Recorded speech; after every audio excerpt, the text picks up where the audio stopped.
In February of 1923, archaeologist Howard Carter entered the tomb of King Tutankhamun and found him encased in more than $3 million worth of gold. Items hidden in these chambers have now been exhibited all over the world and insured for almost $1 billion. The $1 billion Grand Egyptian Museum housed King Tut and his artifacts as its star attraction. But what did the tomb look like before it was excavated and damaged? We're going to take you inside that tomb to experience it, just as Carter did when he made one of humanity's most important discoveries. Here's all the secrets and riches, I guess they're not secrets anymore, hidden in the tomb of Egypt's legendary boy king. We'll go through the entrance, down the steps, and through the 2 plastered doors into the first room. Welcome to the Valley of the Kings, where the bodies of the most important ancient Egyptian rulers and noblemen were laid to rest in chambers filled with valuables for the afterlife. The entrance to this tomb was once covered with 200,000 cubic feet of rubble. It's already been cleared, revealing the first of 16 steps that will lead us into King Tut's final resting place. Are you ready to head inside? The entrance passage consists of limestone, but it's not made for easy access. This first plaster door features a stamp of a jackal and 9 slaves, representing Tutankhamun's royalty.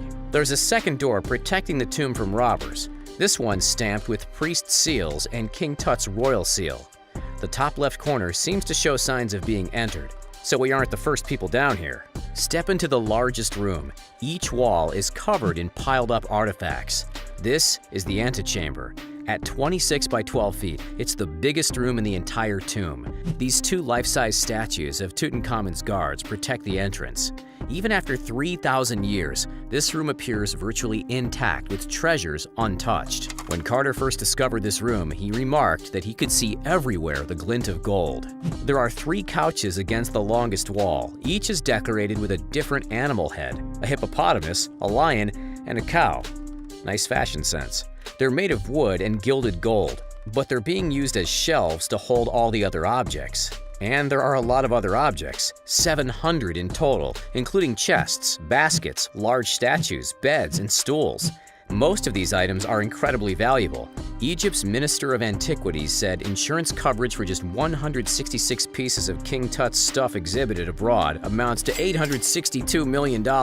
King Tut's throne is also placed within this room, so the king will have somewhere to sit in the afterlife. To the left of the entrance, we can also see the pieces of 3 chariots. There's no obvious entrance to the tomb's next room, but if you look closely enough, you'll spot it. Right in between the legs of one of the couches, there's a very small door. Let's crawl inside and see what's next. We find a small door between the legs of the couch on the left. Enter and drop 3 feet to the small room below. This is the annex, the smallest and messiest room within the tomb. There are oils, foods, wines, pottery, dishes, baskets, and even board games in here. Let's open one up. Looks like it's a game of Senet, favored by the ancient Egyptians and kind of similar to chess. This and some of the other games are missing gold and silver pieces. They're believed to have been stolen by robbers who have gotten away with as much as $1 million worth of small artifacts. The room was likely not this disorganized before the robbers got to it, but it's still packed with as many items as possible. 280 items in total have been cataloged in this small room, but let's get back to the antechamber to find the entrance to the most important room, the burial chamber. To get to the next room, we have to go back into the antechamber and chisel through one of the walls to our right. This room is the most well hidden. The only sign of its existence is a suspicious wall on the right. We have to chisel our way in. Now this is what we expected King Tut's chambers to look like. It's the grandest room within the tomb. 4 walls feature art of King Tut and various gods, small g. But the thing we're most interested in is in the center of the room, a sarcophagus with 3 coffins nested inside one another. The last coffin, made of solid gold, contains the mummified body of King Tut. The gold alone in Tut's 2,448-pound coffin would be worth about $1.7 million today, while his gold mask is worth $2 million. Opening to our right is where the next room is. Speaking of the gold, the jackal-headed god named Anubis guards the entrance to the next room, where all of the king's most valuable treasures are kept. Let's explore the treasury. The room is stocked with many items, shrines, chests, and even boats. There are 14 boats in total, each facing west and meant for the king to use them in the afterlife. Wonder how that's going.